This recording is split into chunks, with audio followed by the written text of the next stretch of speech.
I like to work the technology in places where others aren't, and develop stories that maybe utilize aspects of technology that aren't being using.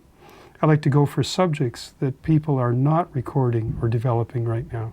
So whichever way the river is flowing, I like to be swimming in the other direction.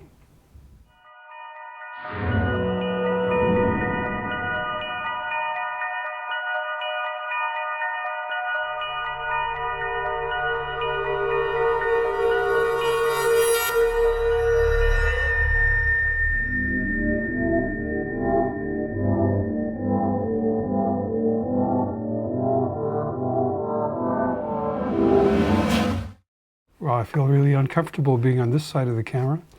Usually I like to hide on the other side. Where did it start? Grade 13, Ontario. It's terrible to have grade 13. Luckily, the rest of the world is smartened up and they just have grade 12. But I found out that I could make a film. And I made a film with a buddy on Super 8, basically anything that's moving. But I could make a film and skip 40 days of school and still get a good mark in English anyway. So that hooked me. The film was a good calling card to go to university. I was under a fair amount of family pressure to go to Queen's, but I wanted to study film. So they had a film course at Queen's that offered a minor in film. You couldn't have a major in film, you could have a minor. So I took honors English and with film as a minor. And the Super 8 film about everything set to the tune of the Velvet Underground was enough to get me in. Pretty quick, I found out where the equipment was. There was a lot of competition for the little bit of equipment. It was mostly about film theory. You know, the great European directors study a lot of Fellini and all that sort of thing.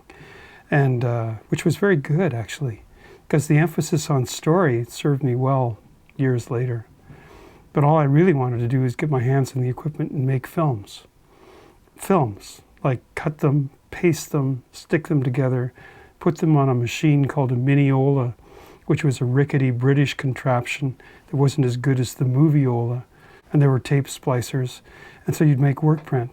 And you'd make work print over and over and over again, rethinking your way through it because you'd been so stressed with film criticism that nothing was ever good enough. You would do this so many times that the pieces of tape would fall off and the film would virtually be cut on every frame.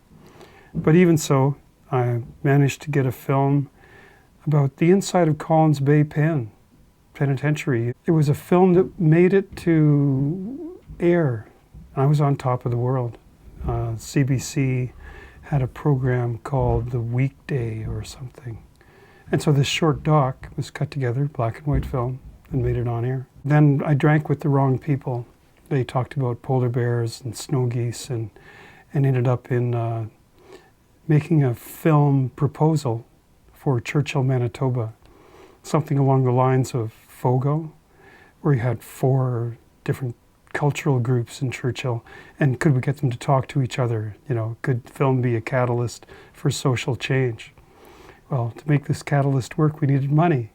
And to get the money, they had a program called Opportunities for Youth. And Opportunities for Youth gave money according to how many people you had working on it. So quickly we rounded up 5 people, all of which have become rich and famous filmmakers since, and did a film called Dene. A First Nations people in Churchill was abandoning the town and civilization and everything else that represented, and they were moving back to the land. It was an irresistible attraction for someone fresh into university in 1971. When I went to Churchill, I met the woman who became my wife. We've been married now for 42 years. And then I moved north, and all of a sudden the means of production and the money was in the south. So there was no filmmaking. I had a still camera, and I took a lot of stills for 4 or 5 years. I ended up moving into the bush with my wife's parents, essentially becoming sort of a bush person with everyone else. Built a log cabin with an axe and just lived there, learned how to hunt. You know, nothing like appetite to make you want to become a hunter. And during freeze up and break up, you'd have oats for breakfast, lunch, and supper. Then you got very serious about fishing and very serious about shooting ptarmigan and ultimately caribou. We ended up living in an Inuit community called Arviat. At the time it was known as Eskimo Point, and it was on the other side of the tree line. It was north of Churchill. And there people had a fairly traditional economy and lifestyle. It was a lot of fun living with those people, learning how to build igloos and traveling on the land. The snow up there, for the most part, is like concrete in the winter. Building an igloo was an absolute necessity. Keewatin is a Cree word that means where the wind comes from. And that's where we lived, in the center of where the wind comes from. And it was the windiest place on the planet, I think. The film that came from that was a film about actually the ocean. There were families of people around the Arctic coast who had bought Peterhead boats. And Peterhead boats were schooners, about 40 feet long, decked over, built for sail or engine. And these were the boats that essentially made the North.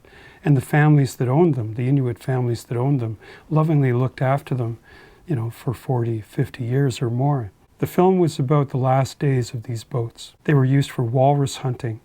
So filming walrus helped tell that story, and ultimately made a 20-minute film called Sea Ice and Wooden Boats.